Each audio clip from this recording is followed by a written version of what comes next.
राम राम भाई सारा ने। महेंद्रगढ़ में एक स्कूल बस के एक्सीडेंट में 6 बच्चों की मौत।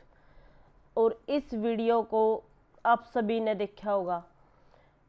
बहुत ही निंदनीय घटना है और स्कूल प्रशासन इसका जिम्मेवार है, क्योंकि प्रिंसिपल मैडम को फ़ोन करके इसके बारे में बताया गया था और उसके बावजूद भी उनने कोई एक्शन नहीं लिया। हालांकि पहले भी कई बार बार इसके ऊपर बोला गया था और एक टाइम टू टाइम, क्योंकि कोई भी घटना होने के बाद उसके पहलू, उसकी हर एक बात सामने निकल के आया करे है, जो कि अब निकलने लग रही है। तो कुछ बच्चों के द्वारा बताया गया है कि वहाँ टीचर भी ड्रिंक कराया कर दे, और कुछ ऐसी बहुत सी घटनाएं निकल के आई हैं स्कूल के बारे में। तो ये चीज़ें हर उन स्कूलों के ऊपर उंगली उठावे हैं जो अपनी मनमानी करे हैं।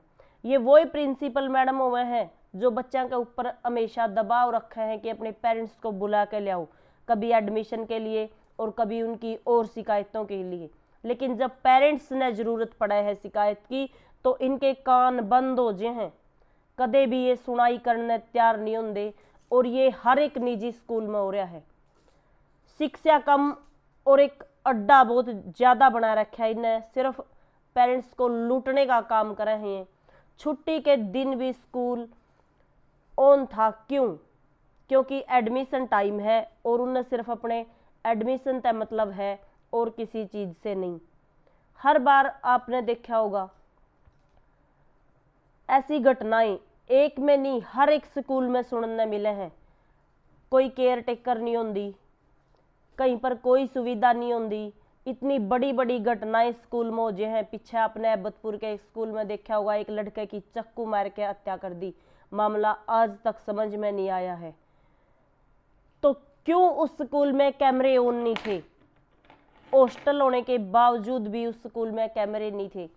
तो इन स्कूलों के ऊपर एक बहुत बड़ा सवाल है और एक नहीं बहुत सी घटना आजकल इन स्कूलों में होने लग रही है।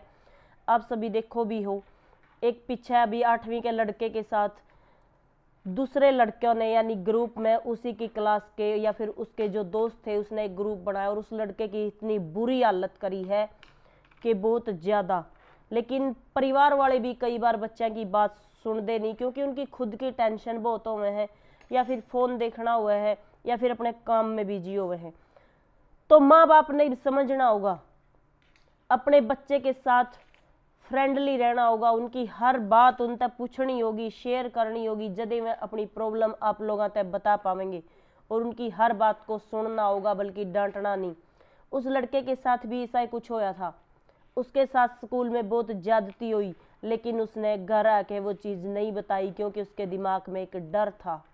और बहुत दिनों बाद जब उसके ज़्यादा प्रॉब्लम होगी तो माँ बाप ने डॉक्टर के द्वारा ये बात पता चली। तो बच्चों के साथ फ्रेंडली रहो, जो भी मैं बात कर रहे हैं उसके ऊपर एक्शन जरूर ले। और स्कूल वाले अगर एक्शन नहीं लेंगे तो आपकी जिम्मेवारी है, आप एक्शन ले। और उस दिन, जिस दिन उस ड्राइवर ने शराब पी रखी थी, लोगों ने उस पर चाबी मांगी थी और प्रिंसिपल मैडम ने उस पर ध्यान नहीं दिया और उसको कहा कि आज इनको जाने दो, कल मैं इनको हटा दूंगी।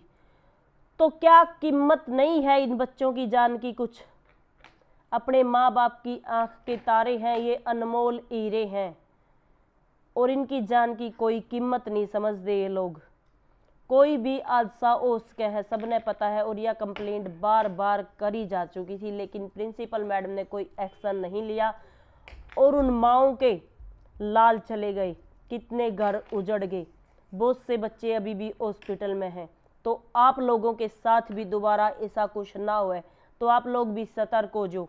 और कुछ भी इस तरह की घटना आपने पता चला है तो स्कूल प्रशासन के को बोलो, अगर वो एक्शन नहीं लेंगे तो आप एक्शन ले।